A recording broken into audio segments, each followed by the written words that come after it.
Eh bien maintenant, laissez-moi vous expliquer comment on joue, d'accord? Annonça Sakamochi de sa voix enjouée de maître d'école primaire. À la différence du cadavre déjà froid de Libellule, celui de Yoshitoki Kininobu commençait à répandre dans toute la salle une écœurante odeur de sang. De sa place, Shuya ne voyait pas très bien la tête de Fumio Fujiyoshi, mais il ne s'en échappait apparemment pas beaucoup de là.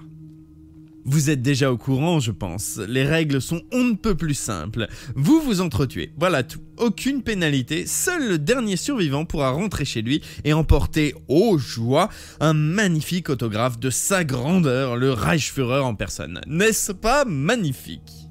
Shuya cracha par terre. Virtuellement, bien sûr. Vous devez juger ces règles bien décevantes, mais rassurez-vous, la vie est faite d'imprévus. Il faut toujours s'attendre au malheur, se tenir sur ses gardes, voilà ce qui compte. Dites-vous simplement que c'est à cela que nous allons nous exercer ici.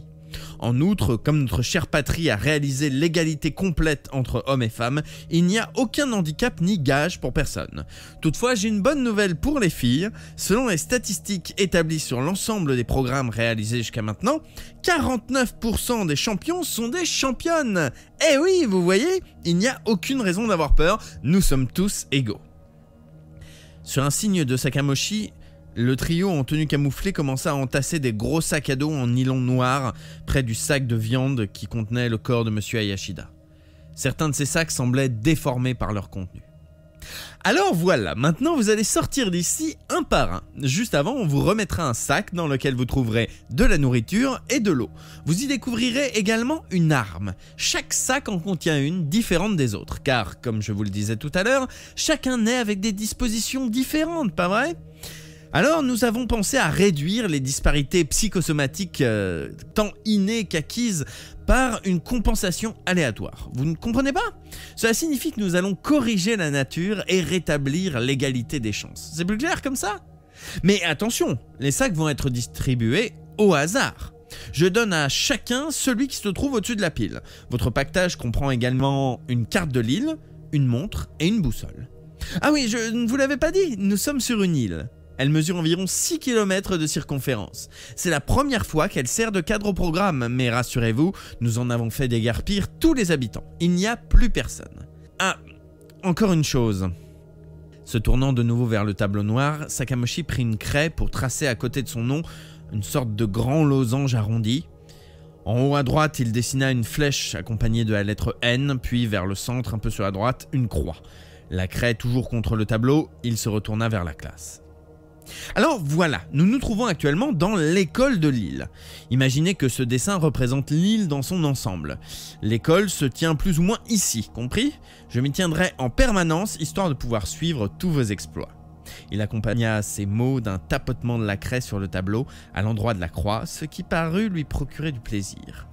Puis il dessina 4 petits cercles à côté de l'île, exactement au nord, au sud, à l'est et à l'ouest. 4 bateaux entourent l'île. Ils jouent un rôle essentiel. En effet, ils sont chargés d'oxyre tout participant qui aviserait de chercher à s'enfuir par la mer. Sakamochi se mit alors à tracer un quadrillage par-dessus le schéma de l'île. On aurait dit à présent une sorte de steak haché grillé sur une grille tordue de barbecue. Après cela, il plaça des numéros dans chaque case, en commençant en haut à gauche, A1, A2, puis en dessous, B1, B2, et ainsi de suite. Ce dessin est un peu sommaire, mais la carte que vous aurez dans votre sac ressemble à celle-ci, reprit-il en posant la craie et en s'époussetant les mains. Une fois sorti d'ici, vous serez libre d'aller où bon vous semble, libre comme l'air. Mais attention mes chers petits, 4 fois par jour, à 0, 6, 12 et 18 heures, une annonce sera diffusée par haut-parleur dans toute l'île. Je vous indiquerai alors les secteurs qui deviennent très dangereux. Il vous faudra bien soigneusement en noter le numéro et vous repérer à l'aide de votre boussole pour évacuer les lieux FISA. Le cas échéant... Quel cas me direz-vous ? Sakamochi, les 2 mains à plat sur le bureau, regardait un à un dans les yeux chaque élève. Oui, c'est ça, vos colliers!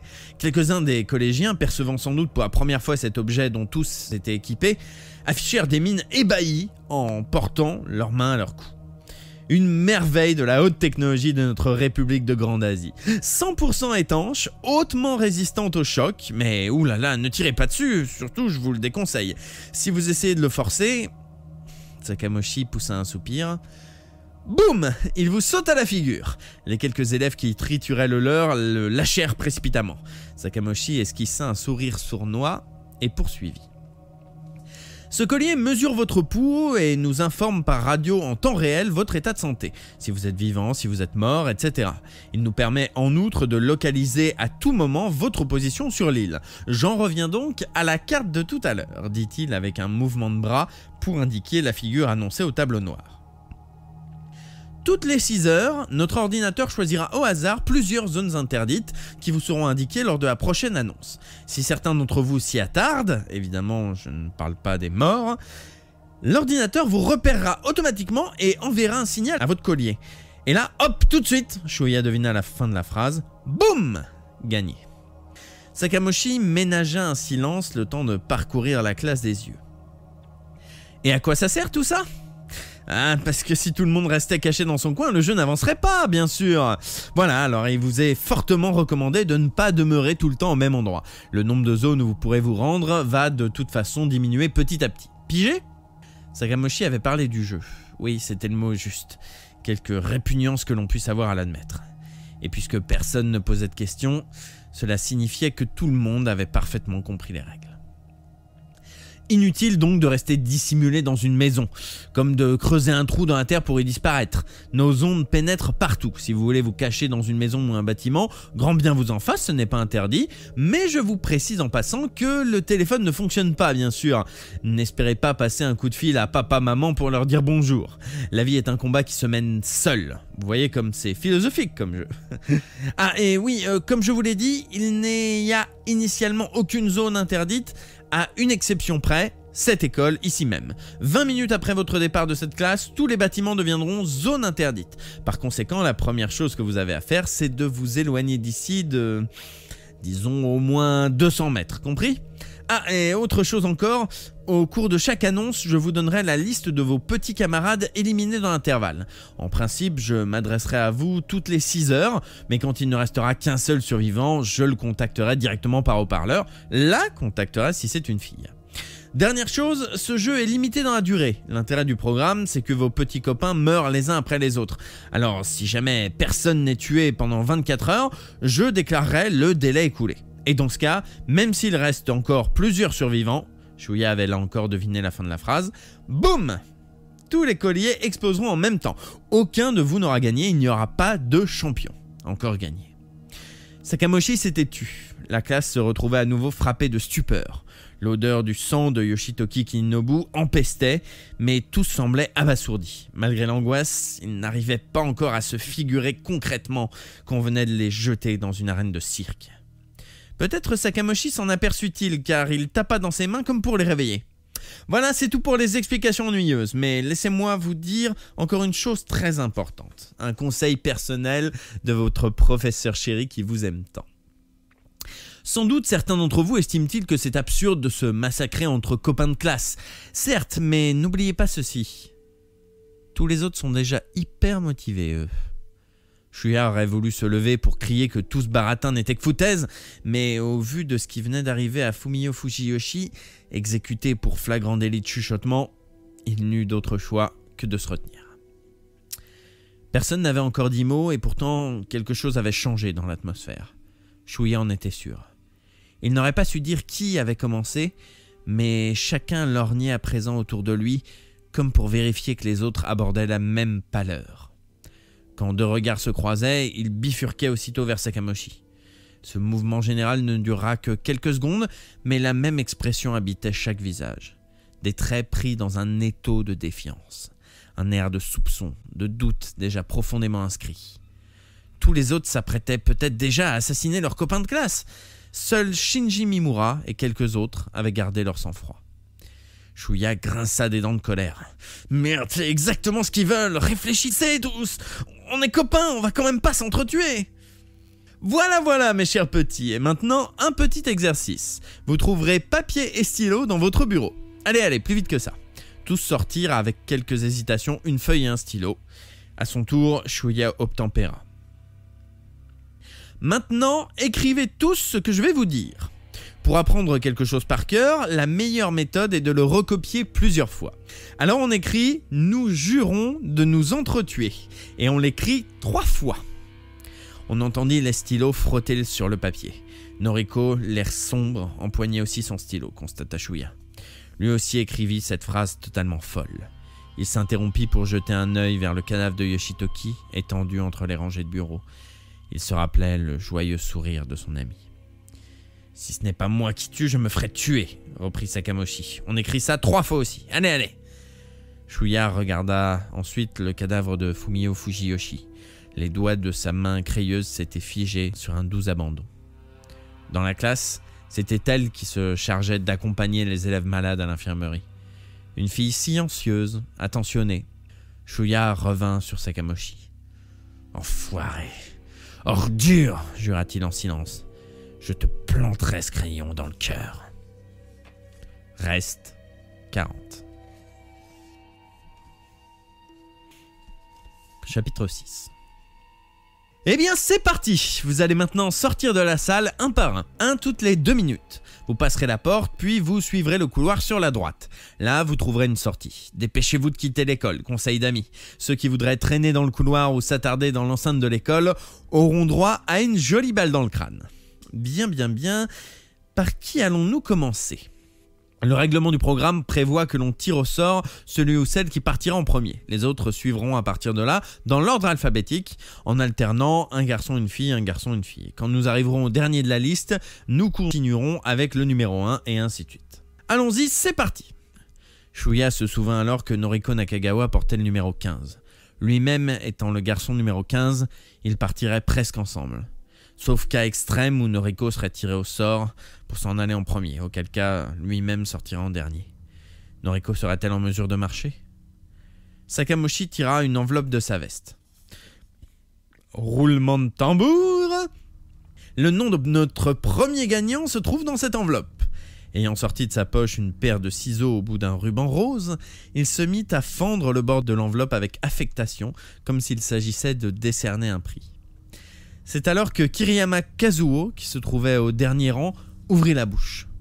Malgré sa voix aussi posée que celle de Shinji Mimura, son timbre fut glacial et perçant. Et quand est-ce que la partie commence ? Tous les élèves se tournèrent vers lui, à l'exception de Kawada, qui mâchait obstinément son chewing-gum. Sakamochi ne prit même pas la peine de s'arrêter ou de lever les yeux pour répondre. Mais dès que vous aurez franchi cette porte, mon enfant, je vous conseille donc de vite vous cacher quelque part et de réfléchir à une tactique sans trop tarder, parce qu'en ce moment, il fait nuit. Kiriyama ne montra aucune réaction. Grâce à sa question, Shuya savait désormais qu'il était 1h du matin. Non, presque 1h30 maintenant. L'enveloppe ouverte, Sakamochi en tira un papier blanc qu'il déplia cérémonieusement. Et le premier à partir sera... Il montra alors une bouche en cul de poule, comme pour exprimer une intense surprise. « Oh, quel étrange hasard ! C'est le garçon numéro 1, Monsieur Akamatsu. » À l'appel de son nom, Yoshio Akamatsu, assis au premier rang du côté des fenêtres, ou des plaques de fer plus exactement, leva sa tête apeurée. 1m80, 90 kg, un corps imposant, mais il n'était même pas capable d'attraper la moindre balle au baseball, tandis qu'en course de fond, il crachait ses poumons dès le premier tour de piste. Le cancre intégral en éducation physique. Sa bouche lipue avait viré au bleu sous le coup de l'émotion. « Allons, monsieur Akamatsu, on se remue un peu, s'il vous plaît !» Akamatsu ramassa le sac contenant ses affaires de voyage et se leva avec l'air de défaillir à moitié. En chemin, il reçut un sac à dos noir tendu par l'un des 3 soldats dont les 2 compères restaient immobiles, l'arme à la hanche, en couverture. Akamatsu hésita un instant devant cette porte ouverte vers l'abîme. Avant de disparaître dans le noir, il se retourna vers le reste de la classe en jetant à tous un regard horrifié. On entendit ses pas pendant quelques secondes, un bruit de course long et pénible qui allait s'éloignant. Ensuite, une sorte de plaf, comme un corps qui chute par terre. Sa course finit par reprendre, aussitôt étouffée par la distance. Le silence régnait dans la classe, entrecoupé des soupirs de quelques élèves. Eh bien, nous allons maintenant laisser s'écouler 2 minutes. Le prochain concurrent au départ sera la fille numéro 1, Mademoiselle Inada. Les départs commencèrent à se succéder ainsi selon le même processus. Toutefois, lors de son départ, Sakura Ogawa, la fille numéro 4, posa un petit morceau de papier sur le bureau de son petit ami Kazuhiko Yamamoto, assis juste devant Shuya. Sans doute avait-elle arraché un bout de la feuille sur laquelle Sakamoshi les avait obligés à écrire son leitmotiv guerrier. Personne d'autre que Shuya ne semblait s'être aperçu de son geste. En tout cas, Sakamoshi n'en montrait aucun signe. Kazuhiko, qui avait aussitôt ramassé le billet, le serrait maintenant dans son poing sous le bureau. Cela rassura quelque peu Shuya. La folie n'avait pas encore gagné tout le monde au point de détruire les liens qui unissent les amoureux. Mais que pouvait bien avoir noté Sakura sur son billet, se demanda-t-il une fois qu'elle eut disparu hors de la salle de classe. Il repensa au plan dessiné au tableau par Sakamoshi. Peut-être un numéro correspondant à une zone pour signifier à Kazuhiko qu'elle l'y attendrait. Mais le découpage en zones paraissait trop grossier pour cela, d'autant que le plan qu'ils avaient dans leur sac risquait d'être sensiblement différent. Peut-être juste une direction, une distance ou une indication de ce genre. À la réflexion, le fait même que tous les deux cherchent à se rejoindre signifiait qu'ils ne faisaient déjà plus confiance aux autres. Autrement dit qu'ils imaginaient parfaitement en train d'essayer de les tuer. Exactement ce que voulait Sakamoshi et ses sbires. Shuya tenta de rassembler ses esprits. Que va-t-il se passer hors de l'école? Aucune idée, mais rien ne m'empêchera d'atteindre ceux qui sortiront après moi pour leur parler. Ce n'est pas interdit, si j'en crois les règles indiquées par Sakamoshi. Ils se méfieront peut-être tous au début sur le coup de la panique, mais en discutant, on trouvera forcément une façon efficace d'agir. Bien, d'abord, Noriko sort après moi. Oh, pourvu qu'elle parvienne à marcher. Shinji Mimura passe après lui aussi, donc... dommage que Sugimura sorte avant lui. Shuya envisageait de lui faire passer un message en sortant, mais son bureau se trouvait trop loin, et à la moindre gaffe, il subirait le même sort que Fumio Fujiyoshi. Le tour de Sugimura vint rapidement. Au moment de passer la porte coulissante à l'avant de la salle, leurs regards se croisèrent, mais rien de plus. Shuya soupira intérieurement. Restait à espérer que Hiroki ait la même idée et l'attende lui aussi en dehors, en ayant retenu les autres. Avant lui étaient partis Kawada et Kiriyama qui n'avaient pas bronché pendant la série d'explications de Sakamoshi. De même, Mitsuko Soma, parti après, n'avait montré aucun trouble. Kawada avait disparu en mâchant toujours son chewing-gum, impassible, sans un regard pour Sakamoshi, ni pour le trio en tenue de combat camouflé. Idem pour Kiriyama et Mitsuko. Tout le monde avait évidemment déjà pensé à ces trois-là quand Sakamoshi avait parlé d'autres déjà hyper motivés. Ils étaient considérés comme de la mauvaise graine, des vauriens. Massacrer toute la classe pour survivre ne leur poserait sans doute aucun problème de conscience. Et pourtant, en ce qui concernait Kiriyama, rien n'était moins sûr. Il avait ses potes, Hiroshi Kurogana, Ryuhei Sakagawa, Sho Tsukioka et Mitsuru Numai. Ils formaient un gang, un vrai, doté d'un sens de groupe bien plus fort que de simples copains. Le jeu reposait sur l'idée que chacun devait être l'ennemi de tous les autres. Mais comment imaginer que ces 5-là s'élimineraient entre eux? Aucune chance que ça arrive, c'était une quasi-certitude. Du reste, quand Kiriyama était sorti, ses acolytes aussi, non loin, avaient paru étrangement sereins. Oui, ça ne fait pas de doute. Kiriyama a dû lui aussi faire passer ce message. Je suis sûr qu'ils vont chercher le moyen de s'évader tous les 5. Kiriyama en est capable, il sera filé entre les doigts des types du gouvernement. Par contre, il ne fera confiance à personne d'autre qu'à ceux de sa bande, évidemment. D'ailleurs, Mitsuko Soma a la sienne, elle aussi. Hirono Shimizu et Yoshimi Yaagi sont assises trop loin pour qu'elle ait pu leur faire passer son billet ou un message. Mais quand même, Mitsuko est une fille avant tout. Je ne peux pas croire qu'elle prenne ce jeu au sérieux. Shogo Kawada lui paraissait une personnalité bien plus inquiétante. Personne dans la classe ne pouvait se déclarer son ami. Depuis son arrivée au collège, il n'avait pour ainsi dire jamais parlé à quiconque. Trop de mystères planaient autour de lui. Et même en faisant abstraction des rumeurs, ses cicatrices sur son corps étaient bien réelles. Je n'arrive pas à le croire. Kawada pourrait-il être partant pour ce jeu? Oui, je le vois bien y croire. Un instant effleuré par cette idée, Shuya l'écarta rapidement car laisser la méfiance s'installer reviendrait à tomber dans le panneau du gouvernement. Toutefois, il ne pouvait nier que cette pensée lui avait laissé une vague inquiétude. Le temps passa. Leur tour venu, plusieurs filles étaient sorties en pleurant.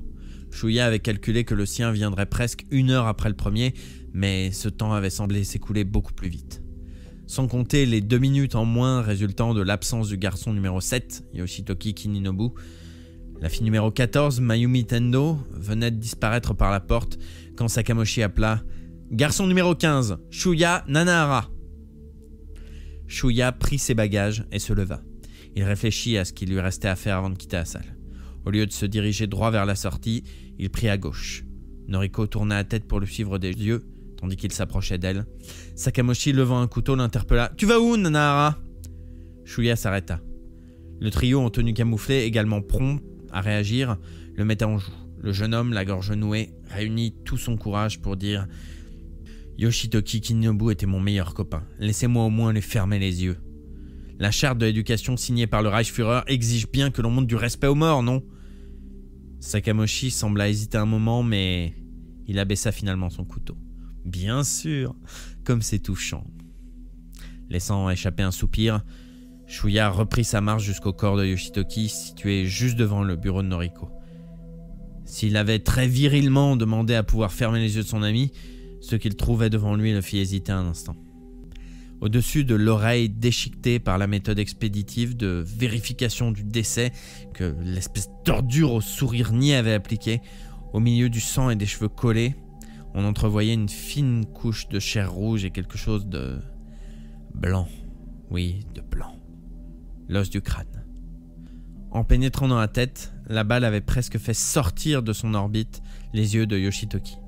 Les globes oculaires étaient tournés vers les ciels, tels ceux d'un réfugié affamé devant une ration de nourriture. De la bouche entrouverte s'échappait un liquide rose, mélange de salive et de sang. Du sang plus foncé dégoulinait aussi de ses narines. Tous ces liquides formaient des traînées qui se dirigeaient vers le bas du visage pour se jeter dans la mer de sang s'écoulant de la béance du thorax. C'était atroce. Shuya posa son bagage à côté de lui et mit un genou au sol pour relever le corps de son ami retombé sur le ventre. 3 déchirures noires zébraient la largeur de l'uniforme. Quand Shuya souleva le cadavre, un trop-plein de sang se vida par terre en clapotant. Le corps était horriblement malingre et léger, sans doute à cause de tout ce dont il s'était vidé. Pendant qu'il tenait ainsi la dépouille exsangue de son ami, Shuya laissa un froid absolu régner dans son esprit. Plus que l'horreur, plus que le chagrin, c'était la haine qui l'habitait. Yoshitoki, je leur ferai payer ça, je te jure. Mais ce n'était pas le moment. Essuyant de sa paume le sang collé sur le visage de Yoshitoki, il lui ferma les paupières. Puis il allongea de nouveau le corps sur le sol, après l'avoir retourné en lui croisant les 2 mains sur le ventre. Sur quoi, faisant mine de se pencher pour reprendre ses bagages, Shuya approcha son visage tout près de celui de Noriko, en lui demandant rapidement à voix basse « Tu peux marcher ?» Le trio des forces d'intervention se mit aussitôt en position de tir, mais Noriko avait déjà acquiescé de la tête. Se retournant vers Sakamochi et les soldats, de sa main positionnée très bas afin que seul Noriko le voie, il serra le poing avec le pouce tourné vers la porte. « Je t'attendrai là-bas au dehors. » Shuya se garda bien de fixer à nouveau Noriko, mais devant ses yeux, Shinji Mimura, les bras croisés, les yeux fixés droit devant lui, laissait percer un mince sourire. Il a sans doute surpris mon geste. Grâce à lui, tout espoir n'est pas perdu. Oui, Mimura nous tirera de là. Si seulement nous pouvons nous retrouver, nous réussirons à nous en sortir, j'en suis sûr. Seulement, autre hypothèse. Shinji Mimura appréhendait peut-être la situation mieux que Shuya. Son sourire ne signifiait peut-être rien d'autre que « Allez, salut Shuya, content de t'avoir connu. » Néanmoins, en cet instant, Shuya n'y songea pas une seconde. Il avança vers la porte. Avant de recevoir son sac à dos noir, il s'approcha du corps de Fumio Fujiyoshi afin de lui fermer également les paupières. Il hésita à lui retirer le poignard fixé dans son front, mais finit par renoncer. Ce qu'il regretta d'ailleurs, à peine franchi le seuil de la classe. Reste 40. Chapitre 7. Passé le seuil, le couloir n'était pas éclairé. Seuls les plafonniers de la salle jetaient une flaque de lumière sur quelques lames de parquet. Shuya regarda machinalement l'enfilade des fenêtres. Comme celles de la salle côté cour, elles étaient masquées par des plaques de fer, sûrement une protection contre les petits téméraires qui auraient songé à assiéger l'équipe de Sakamochi confinée dans l'école. Pourtant, même sans cela, approcher des lieux se révélait impossible une fois le secteur devenu zone interdite. En tournant son regard du côté droit, Shuya remarqua 2 salles identiques prolongeant la leur. Tout au bout du couloir, une porte à 2 battants s'ouvrait vers les ténèbres, la sortie. Juste en face, du côté gauche, se trouvait une autre pièce, peut-être l'ancienne salle des profs. La porte était ouverte et il y avait de la lumière à l'intérieur. En passant devant, Shuya aperçut d'abord un bureau oblong en bois bon marché, puis les soldats des FIR assis derrière sur des chaises tubulaires en fer. Combien étaient-ils? Une vingtaine, une trentaine? Leur effectif semblait aussi nombreux que ceux des élèves de 3e B. Si son sac contenait une arme à feu quelconque, ce qui paraissait somme toute possible, les infos concernant le programme donnaient toujours les statistiques de morts par arme à feu, entre autres, ou si un groupe ainsi équipé l'attendait à la sortie, Shuya s'était imaginé monter une attaque éclair contre Sakamoshi et ses sbires avant que tous les élèves ne soient sortis et que le bâtiment ne devienne zone interdite. Malheureusement, les soldats ne se limitaient pas à Sakamoshi et ses 3 gardes du corps, ce dont il aurait dû se douter à bien y réfléchir. Voilà qui rendait son projet irréalisable, en tout cas. L'un des soldats, un verre de thé à la main, tourna la tête pour suivre Shuya des yeux quand ce dernier passa devant la salle. Il avait un regard aussi inexpressif que celui des 3 gardes du corps de Sakamoshi. Shuya tourna les talons et se hâta vers la sortie, obnubilé par une seule chose. Ce qu'il faut d'abord, c'est nous réunir. Oui, nous retrouver tous ensemble. À moins qu'il y ait d'autres soldats à l'extérieur pour nous empêcher d'attendre les suivants à la sortie. Mais même dans ce cas-là... Parvenu rapidement au bout du couloir, le jeune homme passa la porte à 2 battants et descendit un perron de 3 ou 4 marches. À l'extérieur, éclairé par la lune, s'étendait la cour de récréation, grande comme 3 cours de tennis environ. On devinait des arbres au-delà, tandis qu'une colline en barrait le côté gauche. La vue était dégagée à droite. Une vaste étendue, étale et noire, occupait tout le fond. La mer. Avec très loin à l'horizon, quelques scintillements éparpillés. La côte sans doute. Il croyait se rappeler que le programme se déroulait toujours dans le département de la classe sélectionnée.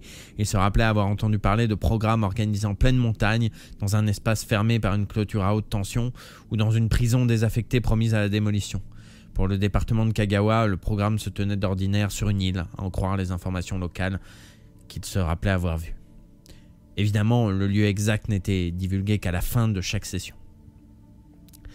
Leur propre programme ne faisait pas exception. Sakamoshi n'avait pas annoncé le nom de l'île, mais si Shuya regardait bien la carte, il saurait peut-être en reconnaître la forme, ou bien trouver le nom écrit sur un bâtiment administratif.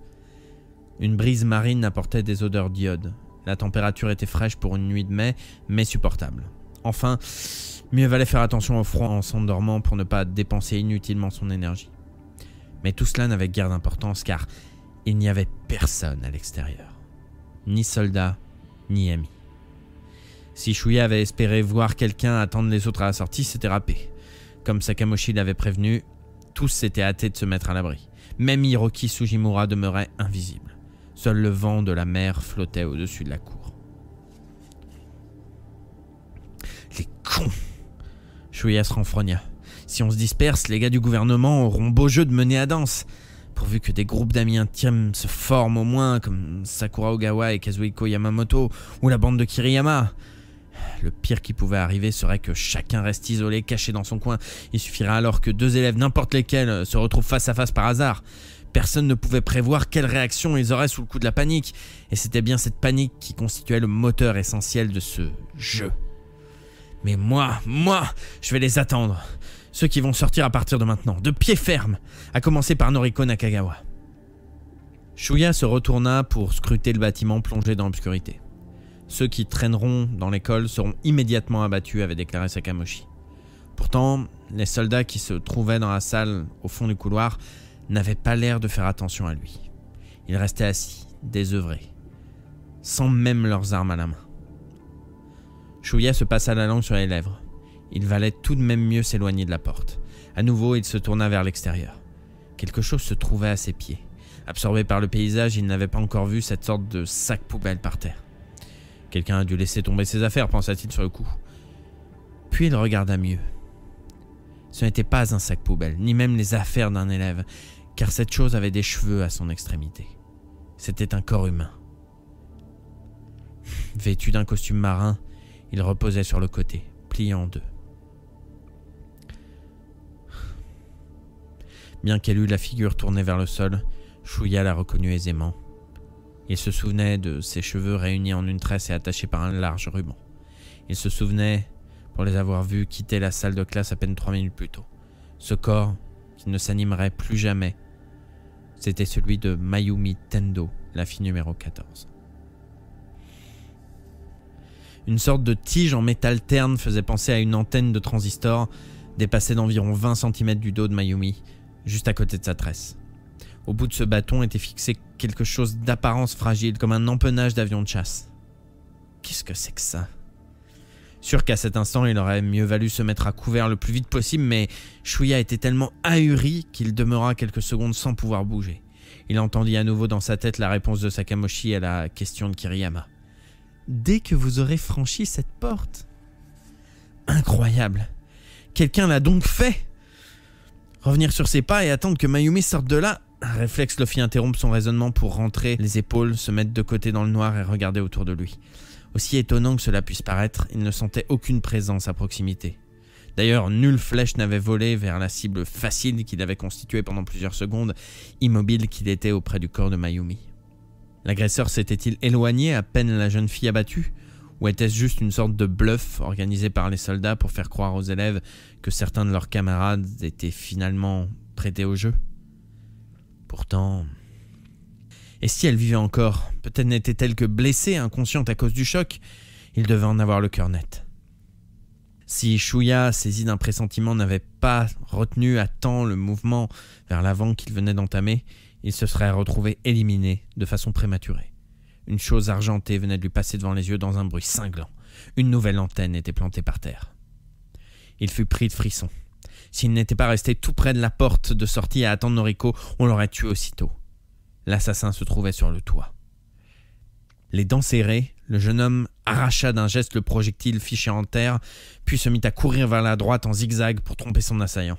Celui-ci ne s'attendait sans doute pas à cette réaction. Sans ralentir, Shuya plongea en roulé-boulé pour jeter un coup d'œil sur le toit à double pente de l'école.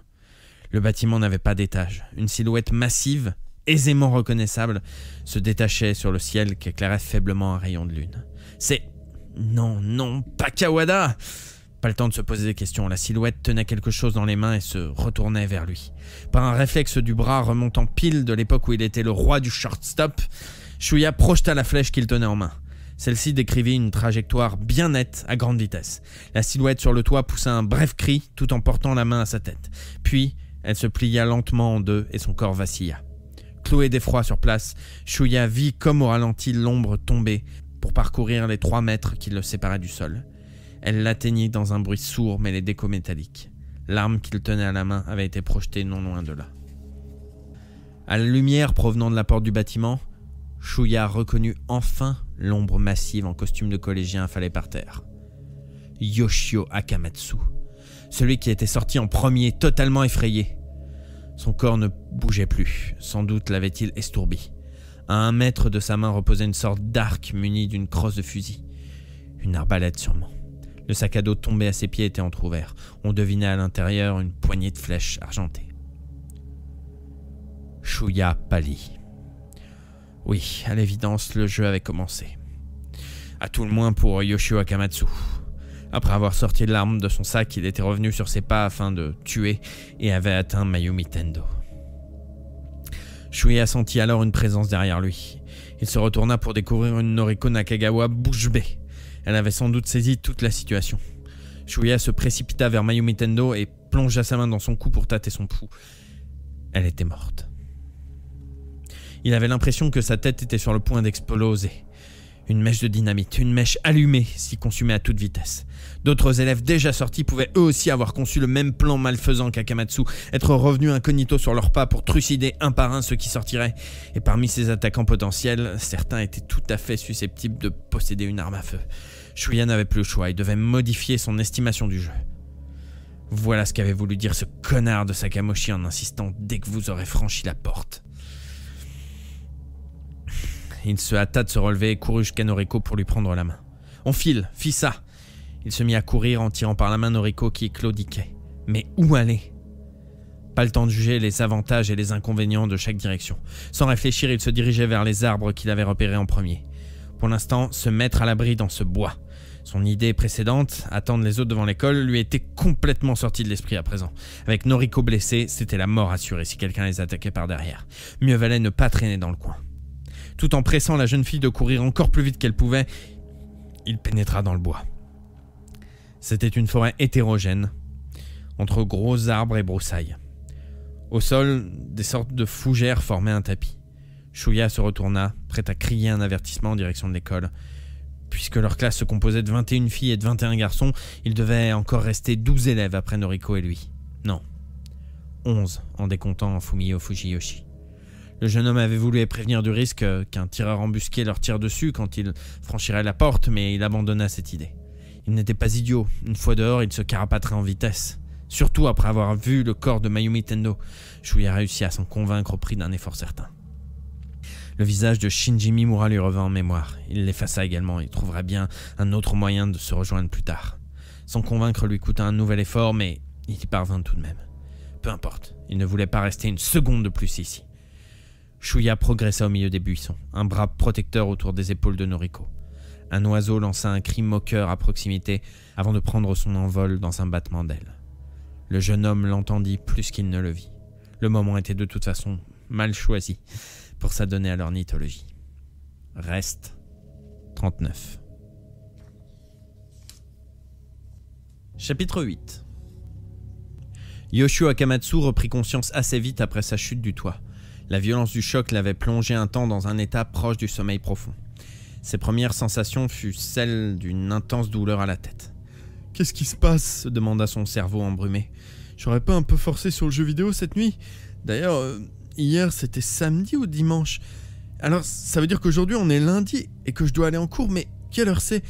Ah, il fait encore nuit, bon alors je peux dormir encore... » Le ciel et la terre s'étaient renversés à 90 degrés par rapport à la position qu'il occupait d'ordinaire quand il se trouvait dans son lit. Bizarre.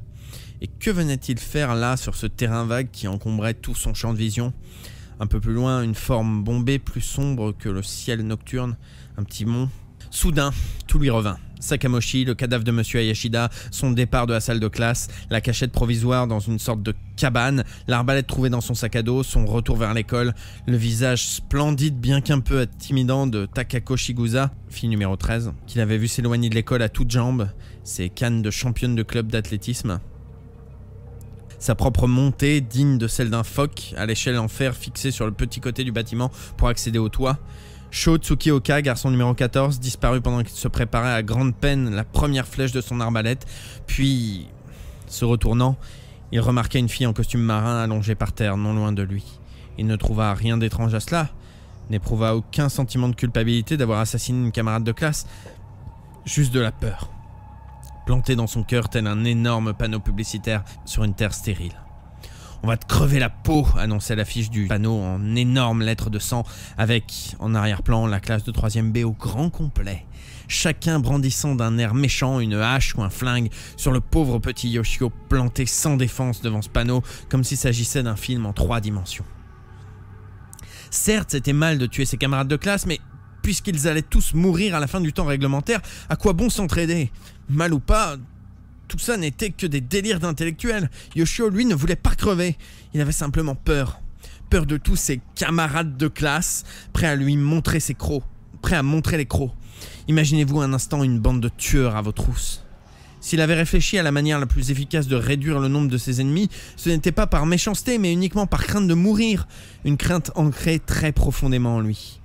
Il n'avait aucun besoin de se demander comment se répartissaient ses amis et ses ennemis. Ils lui étaient tous hostiles.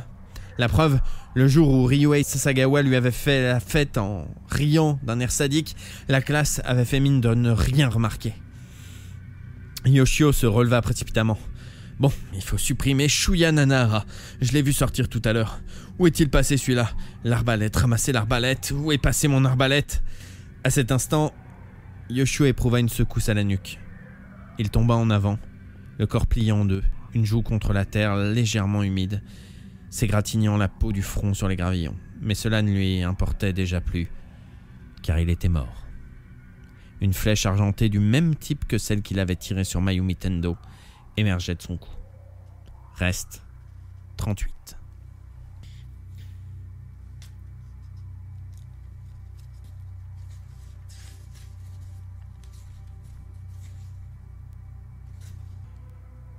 Sorti du bâtiment 2 minutes après Noriko Nakagawa, Kazushi Nida, garçon numéro 16, était tout d'abord resté un moment immobile en tremblant. Puis il avait ramassé l'arbalète trouvée par terre aux côtés du corps de Yoshio Akamatsu. Une flèche était enclenchée. Il n'avait pas eu l'intention de tirer, il n'avait fait que presser la détente par réflexe en voyant Yoshio se relever. Il s'efforçait de réfléchir malgré la confusion qui régnait dans son esprit. D'abord, se casser d'ici, c'est la première chose à faire. J'aurais d'ailleurs dû filer tout de suite au lieu de m'attarder devant les cadavres d'Akamatsu et de Tendo.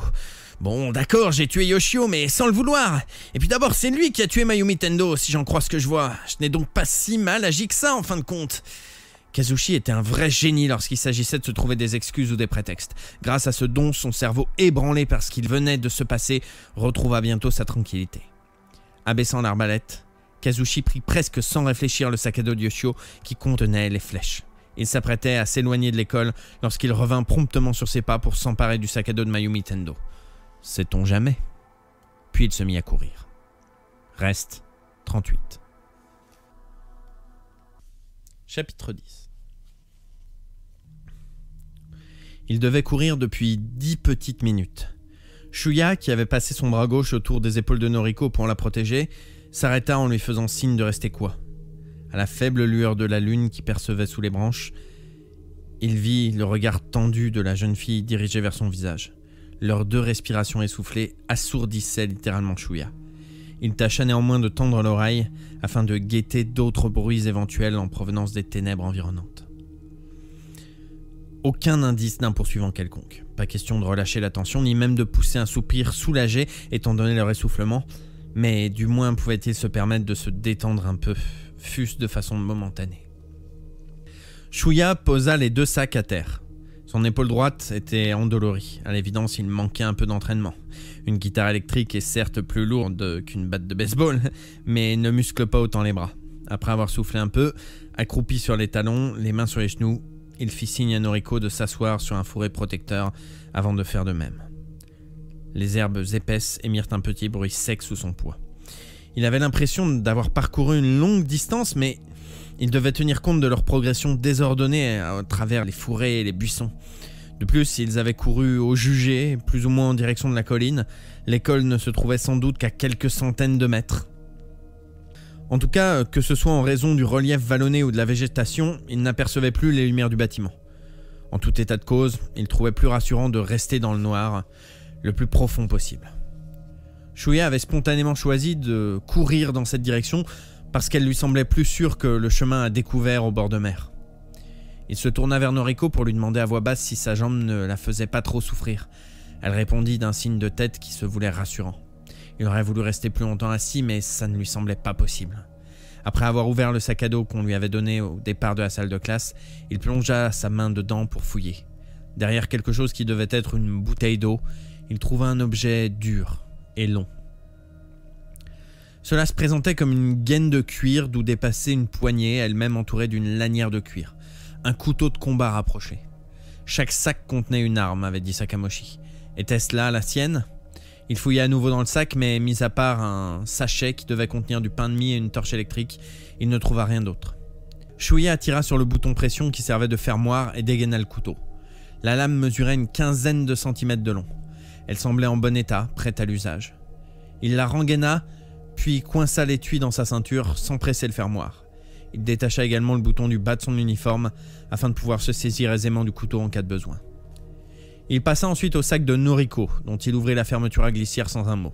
Bien sûr, ça ne se faisait pas de fouiner dans les affaires d'une fille, mais ce n'était pas Noriko qui avait préparé ce sac. Il en sortit un objet bizarre, d'une longueur approximative de 40 cm, en forme de V, lisse comme du bois au toucher. Un boomerang ? Avec cet engin, le meilleur chasseur d'un village d'aborigènes australiens aurait sans doute pu abattre des kangourous fiévreux ou chétifs.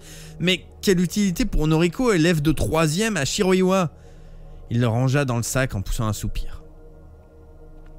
La respiration haletante avait enfin retrouvé un rythme normal. « Tu veux de l'eau ?» demanda-t-il. « Un peu », répondit Noriko avec un hochement de tête. Il tira de son sac une bouteille en plastique, en dévissa le bouchon et renifla l'odeur.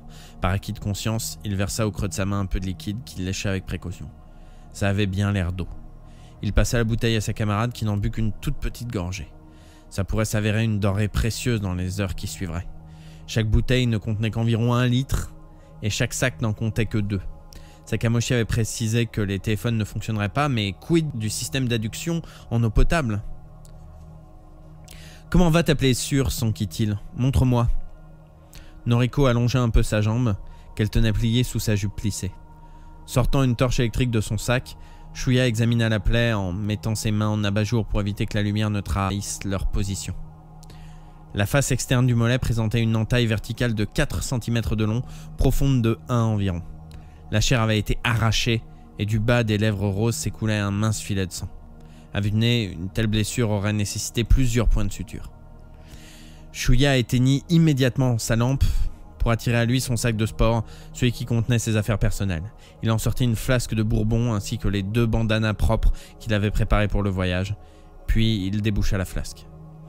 Ça va brûler un peu. Vas-y. Elle laissa tout de même échapper un gémissement quand il versa un peu d'alcool sur la plaie. Shuya appliqua aussitôt l'un des bandanas directement sur les chairs, sans le déplier. Il ouvrit le second, le replia et entreprit d'en envelopper la jambe de Noriko afin de fixer ce pansement de fortune. Pour arrêter l'hémorragie, ça ferait temporairement l'affaire. Il voulut fixer la jeune fille des yeux mais ne put soutenir longtemps son regard. Bordel, laissa-t-il échapper entre ses dents. Tu penses à ce qui arrivait à Nobu, c'est ça? À Yoshitoki, à Akamatsu, à tout ça, oui. Ça me fout la gerbe. Tout ça me fout la gerbe. Merde! Comme il terminait de nouer le bandana, il jeta un nouveau regard sur Noriko. Merci, dit-elle en retirant lentement sa jambe. C'est Akamatsu qui a tué Mayumi? Oui, il était monté sur le toit au-dessus de la porte. Je l'ai fait tomber en lui balançant une flèche. Soudain, Shuya se souvint qu'il avait laissé Yoshio Akamatsu assommé par la chute. En se disant qu'il ne se relèverait pas de sitôt, mais avec le recul, il semblait fort probable que Yoshio ait repris conscience assez vite en fait. Et si leur camarade était remonté sur le toit avec son arbalète pour descendre comme des pigeons ceux qui sortaient? J'ai vraiment été trop naïf ou quoi? Aurait-il mieux valu que je l'achève? Sur quoi, se rappelant soudain quelque chose, il regarda l'heure sous l'un des rayons de lune. Sa montre de plongée Hattori Hanzo était d'un modèle ancien. Comme la plupart de ses affaires, il la devait un don caritatif, étant donné qu'il vivait dans un orphelinat et n'avait aucune famille pour lui offrir ni lui payer quoi que ce soit. Le cadran indiquait 2h40. Tous les élèves de la classe devaient être sortis à présent. S'il en restait encore, il ne devait plus être que 2 ou 3 à attendre leur tour. Qu'avait fait Akamatsu depuis qu'il l'avait laissé étourdi à proximité de la porte? Encore que Shinji... Non. Shinji Mimura n'était pas idiot au point de se laisser descendre dans le dos par Akamatsu.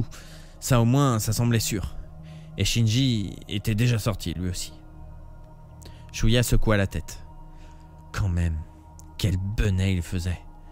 Alors qu'il venait de constater de ses propres yeux que le jeu avait bel et bien été lancé, il se surprenait encore à espérer, l'espace d'une fraction de seconde, pouvoir réunir tout le monde et envisager ensemble une action commune qui les tirerait de là. Je n'aurais jamais imaginé ça d'Akamatsu, dit Shuya. Tuer les autres pour s'en sortir tout seul. Moi aussi, je connais les règles du jeu, mais je ne croyais pas que quelqu'un serait assez dingue pour y jouer pour de vrai. Tu pourrais avoir tort. Comment ça? Shuya chercha les yeux de Noriko, indistincts dans la semi-pénombre. Akamatsu, c'est un timide. Il a dû avoir peur. Imagine, tu ne sais jamais qui va t'attaquer. Non, même pas. Il a dû croire que tout le monde allait s'en prendre à lui. Il a dû être pris d'une peur panique, à mon avis. Se dire que s'il attendait sans rien faire, il finirait au cimetière.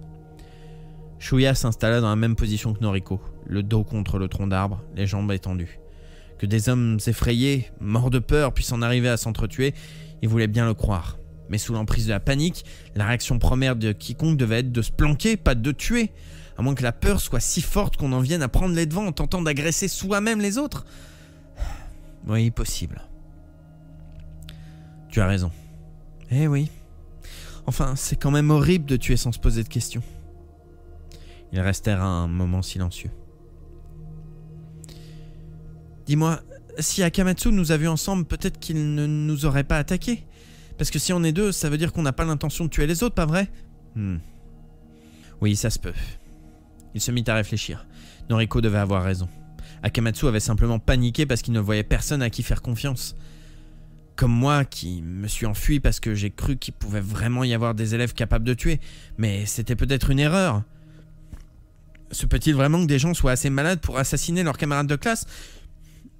J'aurais peut-être mieux fait de rester là-bas pour attendre les autres, quitte à trouver ensuite comment me débrouiller avec Akamatsu. Peu importe, c'était trop tard. Même s'il revenait à l'école maintenant, tout le monde serait déjà parti. Et puis, Akamatsu avait-il vraiment cédé à la panique? Ses idées commençaient à s'embrouiller. Dis Noriko, à ton avis, moi tout à l'heure, j'ai pensé qu'on risquerait de tomber sur d'autres gars comme Akamatsu et c'est pour ça que j'ai voulu m'éloigner le plus vite possible de l'école.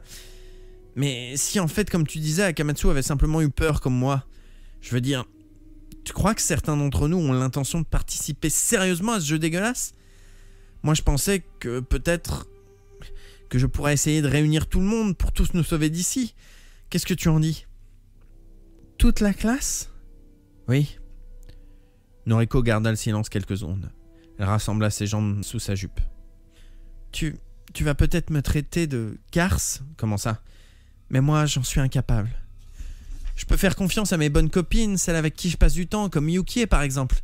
Yukie Utsumi, la déléguée de classe fille. Lui aussi la connaissait depuis l'école primaire. Mais les autres, non, je ne me sentirais pas en sécurité. J'ai tort d'après toi? Évidemment, je ne sais pas ce qu'Akamatsu avait réellement en tête, mais moi aussi j'ai peur des autres, parce que je m'en rends compte pour la première fois aujourd'hui, mais en fait, je ne sais rien des autres élèves. Je ne connais pas leur vraie personnalité, tu vois ce que je veux dire? On ne peut pas lire par transparence dans le cœur des autres. Je ne les connais pas, moi, les autres. Tous les autres. Oui, elle avait raison. Qu'est-ce que lui-même connaissait de cette classe? De ceux avec qui il partageait de simples heures de cours? Noriko reprit. Je crois que je finirai par soupçonner les autres en fait. Il faudrait vraiment que j'ai une confiance absolue en quelqu'un pour ne pas le soupçonner de vouloir me tuer. Shuya soupira. Oui, ce jeu était vraiment monstrueux.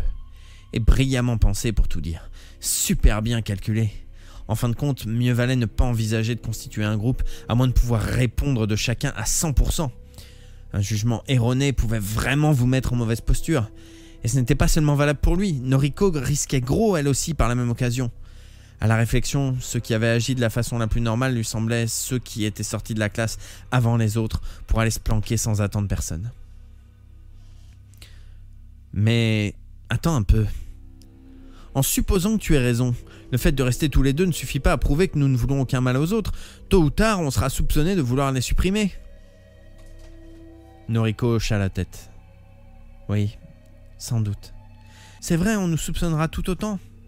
Si on reste tous les deux ensemble, peut-être que les autres ne nous attaqueront pas, mais si on leur propose de se joindre à nous, il n'est pas sûr qu'ils acceptent. Enfin, tout dépend de qui, sans doute. C'est flippant ce truc, dit Shuya en avalant sa salive. Plutôt, oui. Ils avaient peut-être bien fait de s'éloigner de l'école, en fin de compte.